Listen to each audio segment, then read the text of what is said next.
கடகம் ராசி என்பர்களே, இனிய வணக்கம்.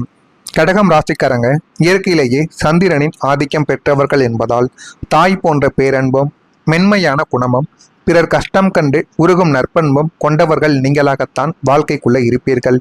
ஆனால் உங்களது கடந்த கால பாதை அத்தனை எளிதாக இருந்தது கிடையாது. பல இடியும் மின்னலும் நிறைந்த ஒரு புயல் காலத்தை நீங்கள் கடந்து வந்தது உண்டு. ஆமாவா இல்லையா?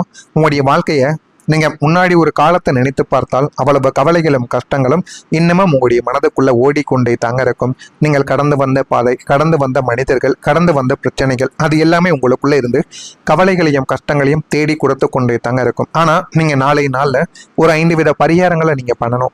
அதை பண்றது மூலியமா உங்களுடைய வாழ்க்கைக்குள்ள எல்லாத்தையும் முருகப்பெருமான் நல்லதாகவே நடத்தி கொடுப்பார். நாளை ஏனென்றால் சஷ்டி விரதம். இந்த ஒரு நாள்ல நீங்க முருகப்பெருமான மனதார வழிபட்டு பாருங்க. அவ்வளவு நன்மைகள் உங்களுடைய வாழ்க்கைக்குள்ள நடக்கும். அதற்கு முன்பு உங்களுடைய வாழ்க்கைக்குள்ள இதுவரை நீங்க சந்தித்த கஷ்டங்கள் என்னவென்று நான் கூறுகிறேன். அது சரியா பொய்யா என்பதையும் நீங்கள் கூறுங்கள். முதலாவதா குடும்பத்துக்குள்ள சண்டை.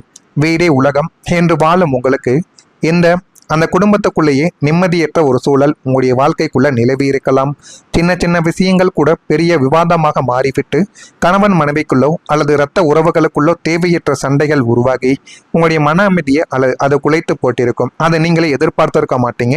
நீங்கள் அதை எதிர்பார்க்காத ஒரு விஷயமாகத்தான் உங்களுடைய மனதிற்குள்ளே இருந்து அது இன்னமும் உங்களுக்குள்ள கவலைகளையும் கஷ்டங்களையும் தேடி கொடுத்து தேவையில்லாத பிரச்சனைகளையும் உங்களுடைய வாழ்க்கைக்குள்ள உருவாக்கி கொண்டுமே தங்க இருக்கும். இரண்டாவதா பண இழப்பு. உங்களிடம் உதவி என்று கேட்டு வந்தவர்களுக்கு உங்களுடைய நிலையை யோசிக்காமல் கையில் இருந்த பணத்தை கொடுத்து எறிந்திருப்பீங்க.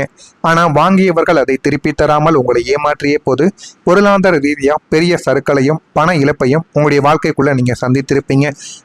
100, 200னா பரவாயில்ல, லட்சக்கணக்காகவும் ஆயிரக்கணக்காகவும் நீங்க பணத்தை கொடுத்து மற்றவங்களுக்கு தூக்கி எறிந்திருப்பீங்க.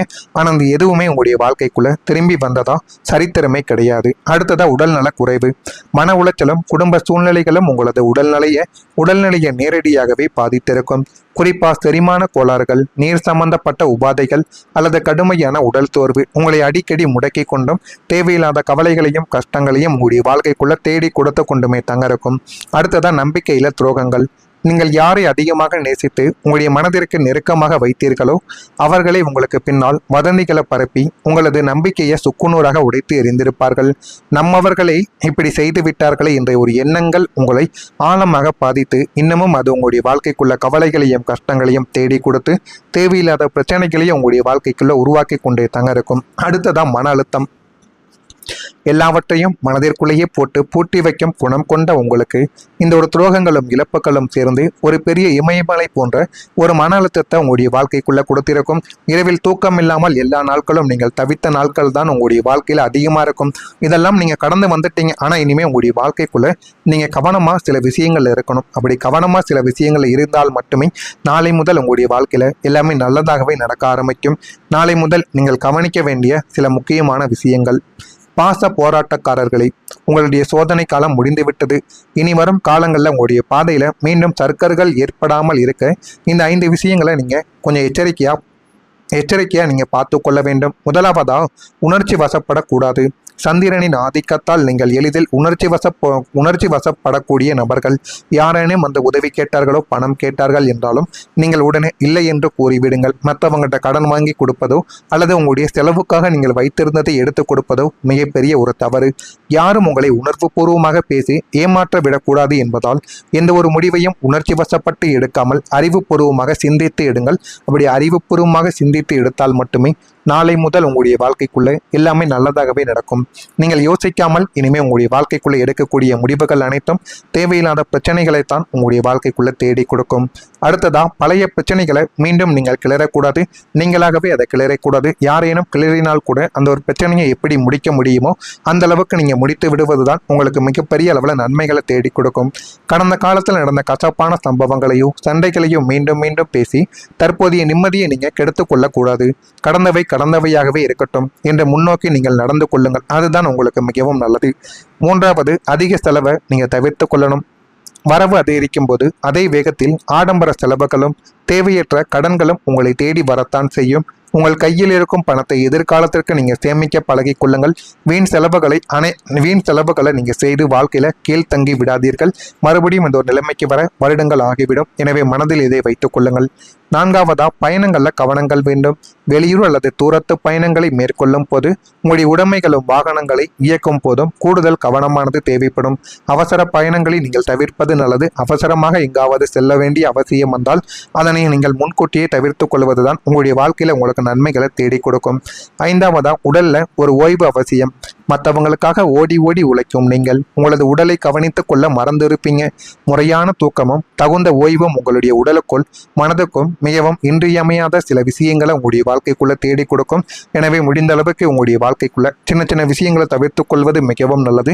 ஆனால் இனிமேல் நாளை முதல் உங்களுடைய வாழ்க்கைக்குள்ள வரக்கூடிய இந்த சஷ்டி விரத நாளில் நீங்கள் பண்ண வேண்டிய 5 பரிகாரங்கள் இருக்கு.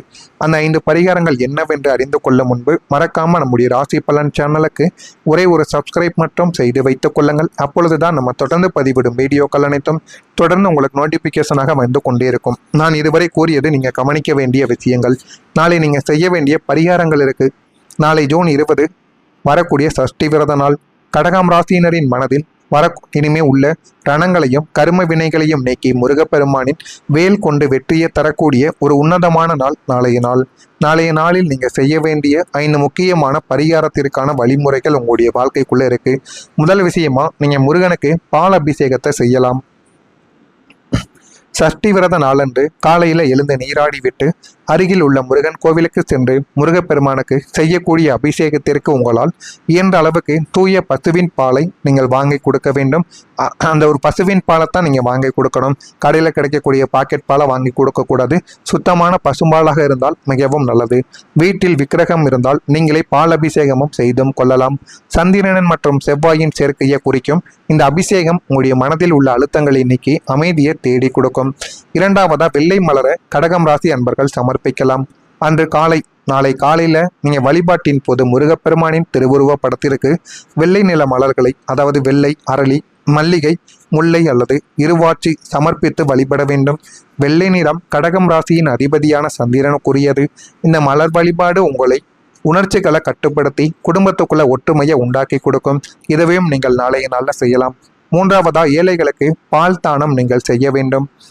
நாளை பகல் பொழுதில் வறுமையில் இருக்கும் ஏழை எளிய மக்களுக்கோ முதியவர்களுக்கோ அல்லது சிறு குழந்தைகளுக்கோ தூய்மையான பால் அல்லது பாக்கெட் பாலையாவது நீங்கள் தானமாக வழங்கலாம்.